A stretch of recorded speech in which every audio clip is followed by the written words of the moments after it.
Ozza kienu faraġġ huwa l-kliem li karatterizzaw il-messaġġ tal-Arċisqof ta' Malta Charles J. Scicluna fjum il-miliet. Fil-messaġġ li għamel lill-pubbliku mill-Knisja tal-Griegi fil-Belt Valletta, l-Arċisqof beda billi fakkar fi żjara li għamel il-mexxej tal-Knisja Kattolika il-Papa Franġisku aktar kmieni din is-sena. L-Arċisqof innota d-diskorsi u l-ġesti tal-Papa Franġisku fostna li kkomunikaw il-ħniena it-tenerezza u l-Ozza. Charles J. Scicluna ma naqasx ukoll milli jfakkar fl-anniversarju importanti li l-poplu Malti se jkun qed ifakkar fis-27 ta' Diċembru, dak ta' ċentenarju minn meta ndaqqa l-ewwel darba l-innu Malti fit-Teatru Manuel.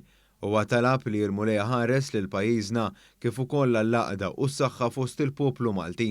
Imma nitolbuh jagħti den lill-Maltin, jagħti saħħa, jagħti ħniena, fuq kollox jagħti id-don tal-għaqda. Fil-messaġġ tiegħu l-Arċisqof sellem ukoll lil Maltin li jgħixu barra minn ġtudna.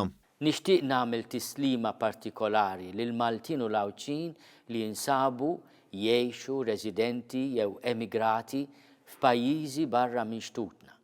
Mhux biss it-tislima tiegħi hija tislima ta' wieħed minn ħudkom, imma wkoll ta' Malti bħalkom li ma nistgħux ninsew l-għeruq tagħna. Huwa awgura lil Maltin kollha miliet ħieni u sena mimlija ris u barka.